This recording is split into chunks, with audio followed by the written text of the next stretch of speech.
बिस्मिल्लाहिर्रहमानिर्रहीम। अस्सलाम वालेकुम। आज 26 अक्टूबर बरोज़ इतवार हम बात करेंगे दो अहम केसेस के हवाले से। Supreme court of Pakistan justice Ayesha Malik साहिबा का एक बड़ा शानदार फैसला सामने आया है, उसकी तफसीलात मैं आपके साथ शेयर करूँगा। साथ में आपको बताऊँगा पाकिस्तान तहरीक इंसाफ के रहनुमाओं की 9 मई सज़ा के ख़िलाफ़ जो अपीलें हैं, इजाज़ चौधरी, महमूद रशीद, गुजरावाला की जो अपीलें हैं, उनमें जो पेशरफ सामने आई है वो भी मैं आपके साथ शेयर करूँगा। सबसे पहले हम सुप्रीम कोर्ट ऑफ पाकिस्तान का तारीख़ी फ़ैसला है और उसकी वजह यह है कि मफाद आमा, जब हम आइन के आर्टिकल 184(3) की बात करते हैं तो आइन का आर्टिकल जो ओरिजिनल जुरिस्डिक्शन होती है, जैसे मैं आपको लाहौर हाई कोर्ट की या किसी भी हाई कोर्ट की, जो हमारी 5 हाई कोर्ट्स हैं पाकिस्तान की, तो हाई कोर्ट की बात करते हैं तो उसकी जो ओरिजिनल जुरिस्डिक्शन है वो है आर्टिकल 199। आइन के आर्टिकल 199 के तहत या फिर जो 561A CRPC है उसके तहत फौजदारी मुकदमात में उनके पास, हाई कोर्ट के पास ओरिजिनल जुरिस्डिक्शन है। और कॉन्स्टिट्यूशनल लॉ में आइन के आर्टिकल 199 के तहत 5 तरह की रिट जुरिस्डिक्शन हैं जो की जा सकती हैं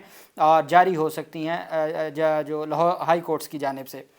अब हम उसको कहते हैं ये ओरिजिनल जुरिस्डिक्शन है। फिर इसी तरह से जब हम सुप्रीम कोर्ट की बात करते हैं तो आइन का आर्टिकल 184 वो ओरिजिनल जुरिस्डिक्शन है। फिर उसके बाद एक अपेलेट जुरिस्डिक्शन है, फिर एडवाइजरी जुरिस्डिक्शन है, फिर रिव्यू जुरिस्डिक्शन है, तो वो फिर आगे सारा सिलसिला चलता है। तो जो ओरिजिनल जुरिस्डिक्शन है आइन के आर्टिकल 184(3) के तहत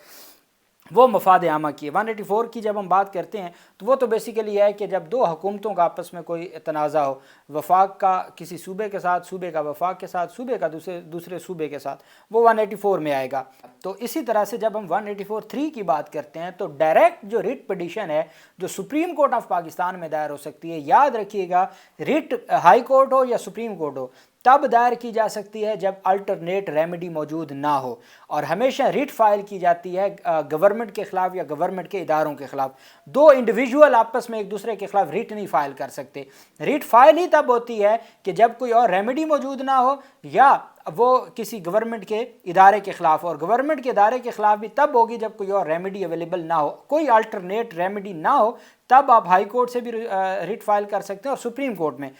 कोर्ट में आप उस वक्त जाते हैं कि जब पूरे पाकिस्तान की मफाद आमा का मामला हो, वो किसी एक सूबे का ना हो, पूरे पाकिस्तान का हो, तो फिर आप सुप्रीम कोर्ट में 184(3) के तहत मफाद आमा का जब कोई केस होगा या बुनियादी इंसानी हकूक़ से जुड़ा तो वो आप 184(3) में डायरेक्ट फाइल कर सकते हैं। अब सुप्रीम कोर्ट में जो भी 184 के तहत मुकदमा जाएगा, 184(3) का वो जाएगा आइनी बेंच में। लेकिन जहाँ बुनियादी इंसानी हकूक़ की बात आती है, जहाँ मफाद आमा की बात आती है, तो वहाँ हमारे जो रेगुलर बेंच हैं उसमें मंसूर अली शाह साहब हूँ, अतर मिनल्ला साहब हूँ, आयशा मलिक साहब हूँ, वो फैसले जारी कर रहे हैं जो बेसिकली तो हक था हमारे आइनी बेंच का। लेकिन जो रेगुलर बेंच में बैठ के अवामी और मफाद आमा के फ़ैसले ये जजेस जारी कर रहे हैं वो भी, और ये आम लोगों के लिए, ये आम आदमी का मुकदमा है जो इस तरह के मुकदमात में सुप्रीम कोर्ट ऑफ पाकिस्तान ने बीवी पर, ये ख़वातीन से मुतल्लिक़ है, बीवी पर किसी भी किस्म के घरेलू तशद्दुद और खुला से मुतल्लिक़ दरख्वास्त पर यह फ़ैसला सुनाया है। सुप्रीम कोर्ट की जस्टिस आयशा मलिक ने 17 सफ़ात पर मुश्तमिल फ़ैसला तहरीर किया, जिसमें पेशावर हाई कोर्ट और फैमिली कोर्ट का फ़ैसला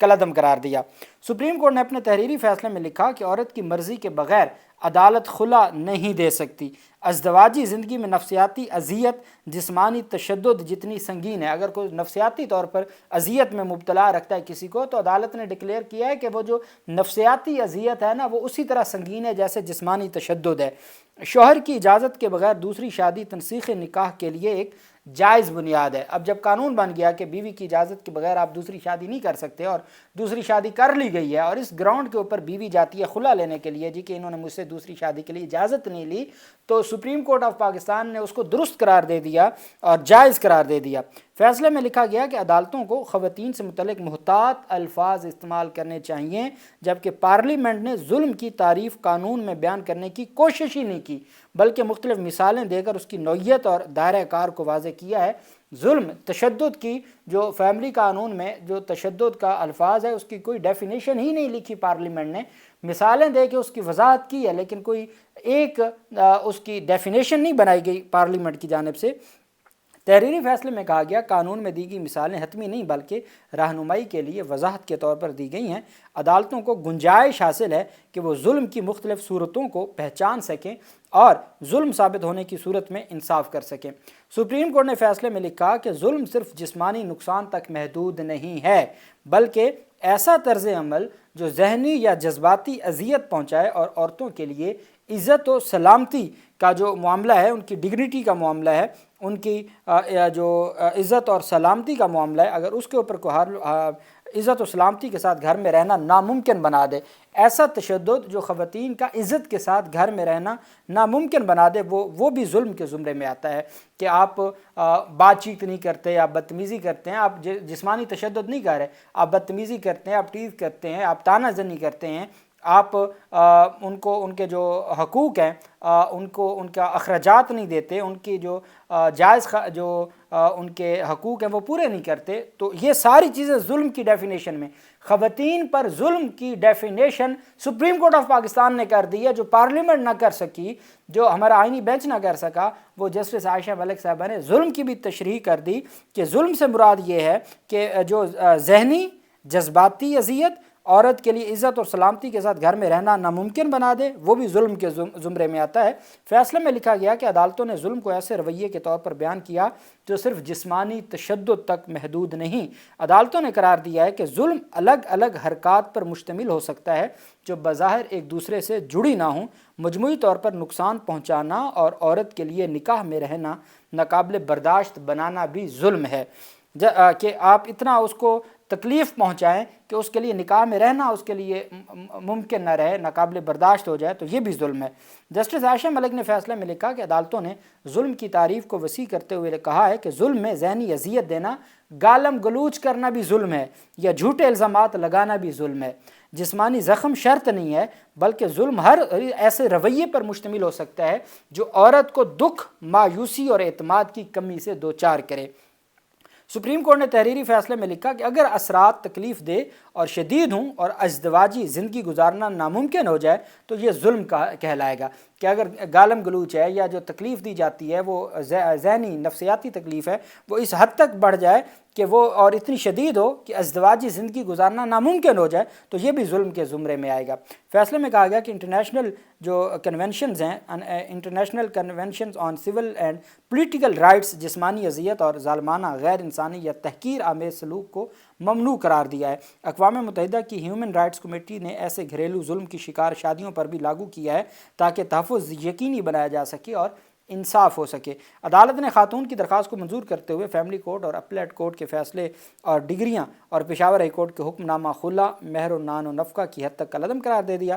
فیصلے میں مزید لکھا گیا کہ نکاح کو اس بنیاد پر ختم کیا جاتا ہے کہ دوسری شادی ہوئی، لہٰذا بیوی کو اپنا مہر واپس کرنے کی ضرورت نہیں ہوگی۔ مئی 2024 کے پشاور ہائی کورٹ کے حکم کے خلاف درخواست پر، جس کے تحت درخواست گزار کی ریٹ مسترد ہوئی تھی، درخواست گزار خاتون کے وکیل نے موقف اختیار کیا کہ اس کی موکلہ نے نکاح کے خاتمے کی استدعا کی تھی۔ جج فیملی کورٹ پشاور ایڈیشنل جج نے درخواست گزار خاتون کی باتوں اور دلائل کو نظر انداز کیا۔ سپریم کورٹ کے فیصلے میں لکھا گیا ہے کہ خاتون کی رضامندی کے بغیر خلا کا حکم دے دیا گیا اور حق مہر سے محروم کر دیا گیا۔ ایک اہم پہلو یہ بھی ہے کہ فیملی کورٹ نے کیس کو کس انداز میں نمٹایا اور شواہد کا جائزہ کیسے لیا۔ فیملی کورٹ نے قرار دیا کہ رقم شوہر نے کبھی ادا ہی نہیں کی، اس لیے اسے خلا کے بدلے معاف شدہ مہر تصور کیا گیا۔ عدالت نے کہا کہ جو خواتین کے حقوق ہیں اس سے متعلق کوئی کمپرومائز نہیں کیا جا سکتا، خواتین کے حقوق ہر صورت ادا کرنے ہوں گے، اور خواتین کے جو ظلم ہے ان کے اوپر وہ صرف جسمانی تشدد نہیں ہے بلکہ ظلم کی ڈیفینیشن بھی کر دی ہے، اور ساتھ جو انٹرنیشنل کنونشنز ہیں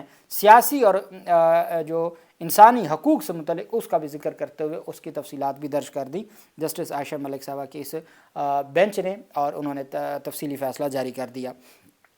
پاکستان تحریک انصاف کے رہنماؤں کو آپ جانتے ہیں کہ پاکستان تحریک انصاف کو گجرانوالہ میں، سرگودا میں، فیصل آباد میں، لاہور میں مختلف مقدمات میں سزائیں ہوئیں، اس کے بعد 3-4 مقدمات میں سزائیں ہوئیں، پھر اس کے بعد جو باقی مقدمات رہ گئے تھے، پھر وہ جو 3 ماہ کی ڈائریکشن تھی جس کو بنیاد بنا کے دن رات ٹرائل چلائے گئے، وہ 3 ماہ کی ڈائریکشن تو آج بھی موجود ہے، لیکن نہ پنڈی میں عمران خان کا GHQ کیس آگے بڑھتا ہے، نہ 11-12 مقدمات پنڈی کے وہ آگے بڑھائے جاتے ہیں، نہ لاہور کے مقدمات کو آگے بڑھایا جا رہا ہے، چونکہ سزا دینا مقصود تھا وہ ہو گئی، اس کے بعد پھر خاموشی سے آرام سے ٹرائل جو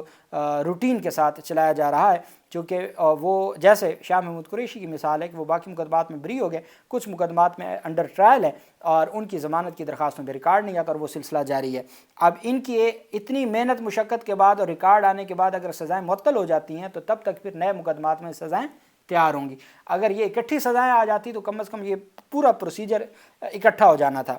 अब तक जो कई महीने गुजर चुके हैं और रिकॉर्ड नहीं आता। महमूद रशीद की, एजाज चौधरी की सज़ा के ख़िलाफ़ ये दरखास्तें हैं, अपीलें हैं, उन पर 28 अक्टूबर को लाहौर हाई कोर्ट का जो 2 रुकनी बेंच है, जस्टिस सैयद शहबाज रिजवी और जस्टिस तारिक महमूद बाजवा साहब, ये वो बेंच है जिन्होंने इमरान खान की ज़मानतें खारिज की थी और फिर सुप्रीम कोर्ट से मंजूर हुई थी। ये 2 रुकनी बेंच है, 28 अक्टूबर को समाअत करने जा रहा है। सबसे अहम है 2 साल से 5 साल सज़ा याफ्ता PTI के 51 कारकुनान जो गुजरांवाला की दहशतगर्दी अदालत ने उनको सज़ा दी थी, 5 साल टोटल सज़ा थी। उसमें वो कहते हैं कि जो मरकज़ी मुलज़म था वो आर्मी कस्टडी में चला गया था, उसको 2 साल सज़ा हुई, वो रिहा होकर घर पहुंच चुका है। जो सिविलियन अदालतों में थे वो 5 साल उनको सज़ा हुई है, 2 साल गुजर चुके हैं, आज तक उनकी सज़ा मुअत्तली की दरखास्तें आगे समाअत आगे नहीं बढ़ सकी। अब 28 अक्टूबर के लिए अदालत ने फ़ाइनल आर्गूमेंट्स का हुक्म दिया है और अदालत ने 28 अक्टूबर को एजाज चौधरी की तमाम जो अपीलें हैं, महमूद रशीद की अपीलें हैं और जो गुजरांवाला के पाकिस्तान तहरीक इंसाफ के कारकुनान हैं, उन तमाम अपीलों को समाअत के लिए मुकर्रर कर दिया है, नोटिस जारी कर दिए और रिकॉर्ड तलब कर लिया है